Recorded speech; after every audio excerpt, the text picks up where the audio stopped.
Bonsoir et bienvenue sur Sahel TV. Tout de suite, les principaux titres de ce journal. L'ouverture de l'année scolaire 2019-2020 reportée au 7 octobre. C'est le Conseil des ministres qui en a décidé ainsi.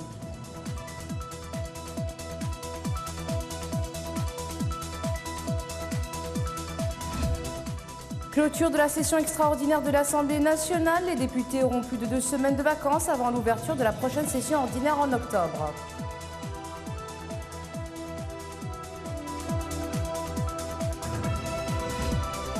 Une réunion ministérielle du G5 Sahel à Ouagadougou. Elle prépare le sommet des chefs d'État prévu samedi dans la capitale du Burkina Faso.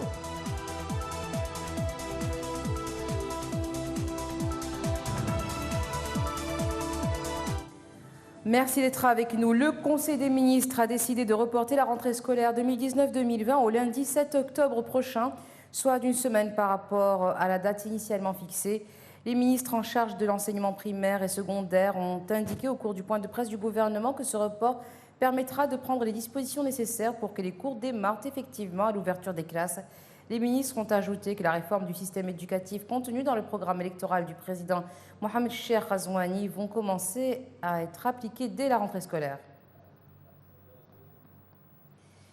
L'Assemblée nationale a clôturé sa première session extraordinaire pour l'année 2018-2019. Cette session aura permis d'adopter la déclaration de politique générale du gouvernement. C'est ce qu'a indiqué Boïdjel Houmait, le premier vice-président du Parlement qui a présidé la cérémonie de clôture. Il a rappelé le climat de liberté et de démocratie qui a marqué le déroulement des débats lors des questions-réponses. Chacun parmi vous a eu le loisir d'exprimer son opinion, qu'il soit de la majorité ou de l'opposition, a-t-il précisé. La Mauritanie a fait part de sa dénonciation et de sa condamnation des déclarations du Premier ministre israélien Benjamin Netanyahou à ses électeurs sur son intention d'annexer la vallée du Jourdain et le nord de la mer Morte. Cette escalade, indique un communiqué du ministère, est de nature à embraser la violence dans la région pour des fins électoralistes, tout en condamnant fermement la confiscation des territoires palestiniens, des droits de son peuple et de son identité à des fins électorales, la destruction permanente de tous les efforts de paix. Le ministère réaffirme que les tentatives d'estomper les droits palestiniens inaliénables résisteront aux politiques tendant à imposer le fait accompli. La société Kins pour l'industrialisation a annoncé hier l'arrêt de la construction de son usine se trouvant à 14 km de Chami après avoir reçu une demande du ministère des Mines. La société, qui s'est déclarée confiante quant à la décision du ministère, a confirmé l'arrêt des travaux jusqu'à nouvel ordre, réaffirmant cependant son respect de toutes les lois et les règles en vigueur pour la construction de leur usine qui répond aux normes internationales. Selon eux, pour la société, les accusations portées contre cette usine ne sont que des propos sans fondement véhiculés par certaines parties concurrentes qui manquent de professionnalisme, réaffirmant le respect de l'environnement. La société s'attend à ce que le ministère concerné lui donne raison et lui permette de construire son usine, une nécessité selon elle pour créer un équilibre environnemental et limitatif des dégâts causés par l'activité d'industrialisation traditionnelle pratiquée par 50 000 citoyens. Il n'y a pas de saut métier, dit-on. La mécanique auto constitue l'une des orientations privilégiées de la jeunesse mauritanienne. Même si la mécanique est une activité informelle, elle permet de résorber le chômage qui touche la jeunesse dans des proportions importantes. C'est récidibé. Des enfants comme Ahmed, ils sont nombreux à travailler dans les garages mécaniques à Nouakchott. Dans la plupart des cas, ils ont quitté les bancs de l'école très tôt. Pour ne pas tomber dans l'oisiveté et ses démons, les parents préfèrent qu'ils apprennent un métier. J'ai jamais été à l'école. J'ai grandi avec des mécaniciens et j'ai appris sur le tas. Je conseille les parents qui n'ont pas les moyens d'envoyer leurs enfants à l'école de les encourager à apprendre ce métier qui est la mécanique. La mécanique est un travail manuel. Les enfants aiment manipuler, tripoter ou imiter. Ils arrivent facilement à tirer leur épingle du jeu. C'est différent de l'école. La mécanique est ainsi un rempart contre le chômage. Les jeunes qui l'ont choisi ne se plaignent pas, même si la conjoncture est difficile pour tout le monde. La mécanique, c'est un métier noble. On est là depuis longtemps, hein. Depuis plusieurs années. On gagne du pain. On est là pour gagner notre pain, quoi. Voilà, c'est ça. Est-ce que c'est un métier qui a de l'avenir pour les jeunes? Oui, il y a beaucoup d'avenir, mais à ce moment-là, c'est gâté, hein. Presque c'est gâté, quoi, parce que le travail, c'est pas beaucoup. Et puis, parfois tu travailles, parfois tu ne travailles pas. c'est pas comme avant, quoi. La mécanique reste encore une activité informelle, mais son apport à la société est important, même s'il est presque impossible de trouver des chiffres. Les clients sont satisfaits des prestations de certains mécaniciens. J'ai ramené ma voiture ici pour réparation. Je suis content de la prestation de ces mécaniciens. Nous avons de très bons mécaniciens, même s'ils n'ont pas suivi de formation professionnelle. Les garages mécaniques sont légion à Nouakchott. Ils constituent une orientation privilégiée d'une partie de la jeunesse. Cependant, ce métier doit être professionnalisé et pratiqué dans des conditions beaucoup plus modernes.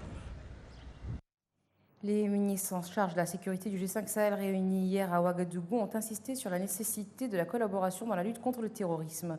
Je voudrais lancer un appel vibrant pour que toutes les forces, toutes les énergies des pays du G5 Sahel, en collaboration avec toutes les forces, les capacités, les expertises sur le plan international et sous-régional, se mettent ensemble pour arrêter le terrorisme dans l'espace Sahel.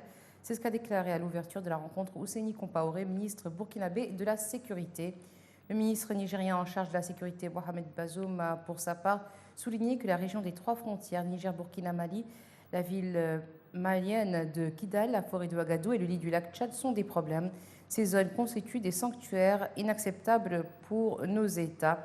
C'est ce qu'il a soutenu. Un sommet extraordinaire des chefs d'État de la communauté économique des États de l'Afrique de l'Ouest, la CEDEAO, axé sur le terrorisme, se tiendra samedi prochain à Ouagadougou. 7 millions de Tunisiens sont appelés à voter dimanche pour la deuxième élection présidentielle libre de leur histoire à l'issue d'une campagne qui laisse le suspense entier et a réanimé la flamme politique dans le berceau du printemps arabe. 26 candidats, dont un en prison, des familles politiques éclatées, des programmes parfois peu différenciés.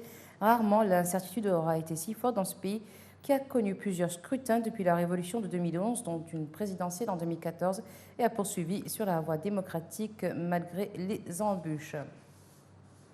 Au moins 10 personnes sont mortes lors d'une bousculade dans un stade de la ville de Nampula à l'occasion de la réunion électorale du président du Mozambique, Filipe Nyusi. C'est ce qu'a annoncé aujourd'hui le parti au pouvoir un mois avant des élections générales. Au moins 6 femmes et 4 hommes ont été tués.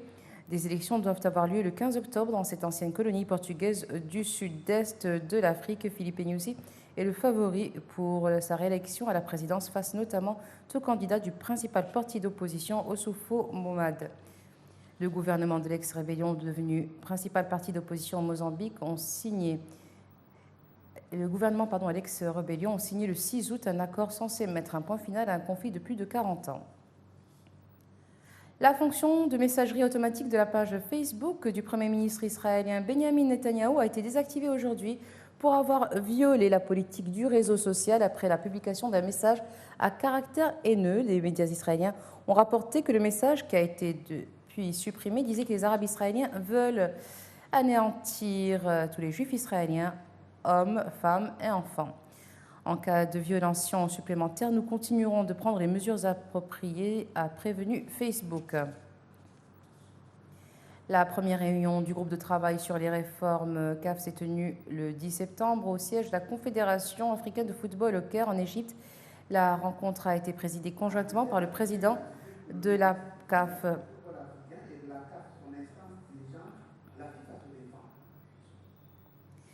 La rencontre a été présidée conjointement par le président de la CAF, Ahmed Ahmad, et le président de la FIFA, Gianni Infantino.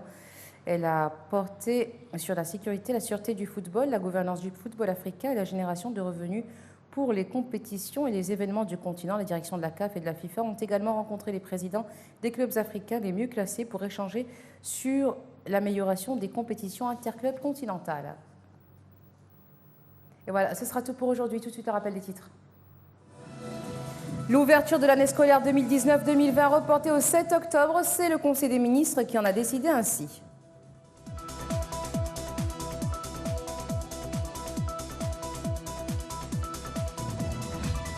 Clôture de la session extraordinaire de l'Assemblée nationale. Les députés auront plus de 2 semaines de vacances avant l'ouverture de la prochaine session ordinaire en octobre.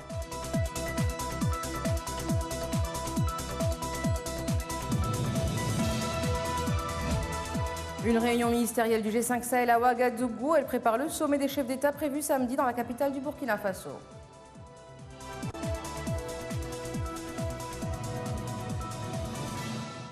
Merci d'être resté avec nous. Excellente fin de soirée sur Sahel TV.